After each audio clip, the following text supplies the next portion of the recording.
Jeffrey Epstein, el arquitecto de las sombras.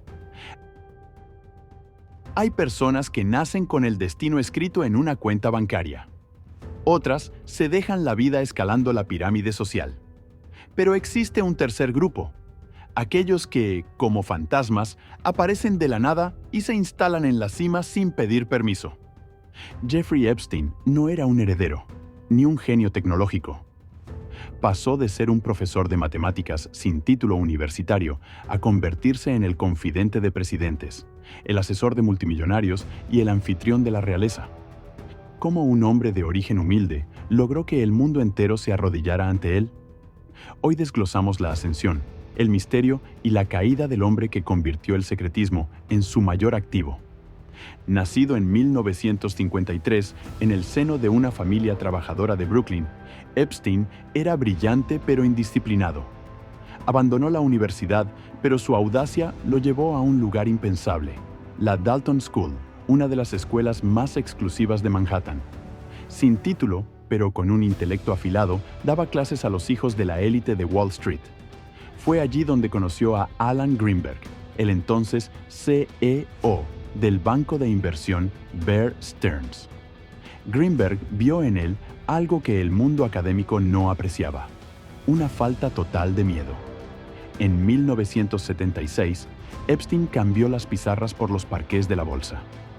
En apenas 4 años ya era socio limitado, pero fue despedido por una infracción técnica. Lejos de hundirse, este fue el Big Bang de su verdadera fortuna. Epstein ya no quería trabajar para los ricos, quería ser el que manejara sus secretos. ¿De dónde salió su fortuna? Oficialmente fundó J. Epstein y Compañía, una firma que supuestamente solo aceptaba clientes con más de $1.000 millones. Pero en la práctica solo se conoce un nombre fundamental: Leslie Wexner, el dueño de Victoria's Secret. Wexner le otorgó a Epstein un poder notarial total sobre sus finanzas, algo sin precedentes. Gracias a este vínculo, Epstein obtuvo su mansión en Nueva York, una de las casas privadas más grandes de la ciudad, su flota de aviones, incluyendo el famoso Lolita Express, su isla privada, Little St. James, en las Islas Vírgenes. A pesar de proyectar la imagen de un genio financiero, muchos en Wall Street lo consideraban un espejismo. No había registros de trading claros. Su riqueza no provenía de invertir en empresas, sino de invertir en personas. Epstein se convirtió en un conector. Si un científico necesitaba fondos, Epstein aparecía. Si un político buscaba una cena discreta, él ponía la casa. Su libro negro de contactos era una enciclopedia del poder global. Política. Mantuvo vínculos estrechos con Bill Clinton, quien voló múltiples veces en su avión, y Donald Trump, quien en su momento lo llamó un tipo fantástico. Realeza. Su amistad con el príncipe Andrés de Inglaterra se convirtió en un escándalo diplomático que aún hoy sacude a la monarquía británica.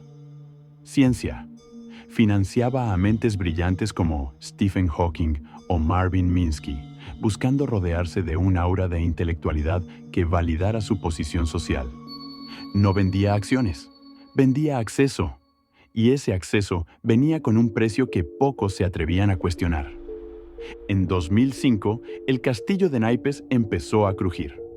Una denuncia en Palm Beach reveló una red de captación de menores en su mansión de Florida. Lo que debería haber sido una cadena perpetua terminó en uno de los acuerdos judiciales más polémicos de la historia de Estados Unidos. Gracias a un equipo de abogados de élite, incluyendo a Alan Dershowitz y Ken Starr, Epstein firmó un acuerdo de no enjuiciamiento secreto. La condena: solo 13 meses en una cárcel del condado. El privilegio: se le permitía salir 6 días a la semana, 12 horas al día, para ir a trabajar a su oficina. El resultado: el acuerdo protegió a sus posibles cómplices y dejó a las víctimas desamparadas. Epstein era ya intocable. El mundo miró hacia otro lado. En julio de 2019, el viento cambió. El clima social del movimiento #MeToo y nuevas investigaciones periodísticas, especialmente del Miami Herald, Forzaron su detención federal por tráfico sexual de menores. Esta vez, el poder no pudo salvarlo. El 10 de agosto de 2019, el mundo despertó con una noticia impactante. Jeffrey Epstein estaba muerto. La versión oficial: suicidio por ahorcamiento. Las anomalías: las cámaras de seguridad del pasillo fallaron. Los guardias se quedaron dormidos y falsificaron registros, y la autopsia mostró fracturas en el hueso hioides, comunes en estrangulamientos. El misterio del video. Informes recientes de 2025 y 2026 han analizado grabaciones de seguridad de las áreas comunes del penal, sugiriendo que algunos clips fueron ensamblados o editados, lo que ha avivado la teoría de que Epstein fue silenciado antes de que pudiera testificar contra figuras de alto nivel. Su muerte no fue solo el fin de un hombre, sino el cierre precipitado de un juicio que amenazaba con exponer a las figuras más poderosas del planeta. Epstein no operaba solo, tenía una gerente de operaciones. En diciembre de 2021, el mundo puso sus ojos en Ghislaine Maxwell, la socialité británica e hija del magnate de medios Robert Maxwell. El juicio reveló el mecanismo de relojería detrás del horror. El método: Maxwell no solo era la pareja de Epstein, era su reclutadora. Buscaba jóvenes bonitas y vulnerables, ganándose su confianza con su estilo sofisticado para luego entregarlas en las mansiones de Epstein. La sentencia: fue condenada a 20 años de prisión por 5 cargos, incluyendo tráfico sexual de menores. Las víctimas, identificadas como Jane, Annie, María y Kate, ofrecieron testimonios desgarradores sobre cómo Maxwell normalizaba el abuso. El silencio. A pesar de la condena, el juicio dejó un vacío. Nunca se revelaron los nombres de los clientes poderosos. Maxwell se llevó la llave de la celda, pero no abrió la boca sobre quiénes estaban en las grabaciones que Epstein supuestamente poseía. ¿Cómo pudo ocurrir esto durante décadas a plena vista de todos? Su historia no es solo la de un criminal. Es el reflejo de un sistema donde el dinero y los contactos pueden crear una realidad paralela. La conexión Mossad y el compromat. Aquí es donde la historia pasa de ser un caso criminal a un thriller de espionaje. La pregunta siempre fue: ¿cómo un profesor mediocre acumuló tanto poder? El legado Maxwell. El padre de Ghislaine, Robert Maxwell, fue enterrado con honores de Estado en Israel. Se sospechaba fuertemente que era un activo del Mossad. Muchos analistas creen que Ghislaine heredó estos contactos y reclutó a Epstein para una operación de inteligencia. La trampa de miel. Ari Ben-Menach, exoficial de inteligencia israelí, ha afirmado públicamente que Epstein y Maxwell trabajaban para Israel.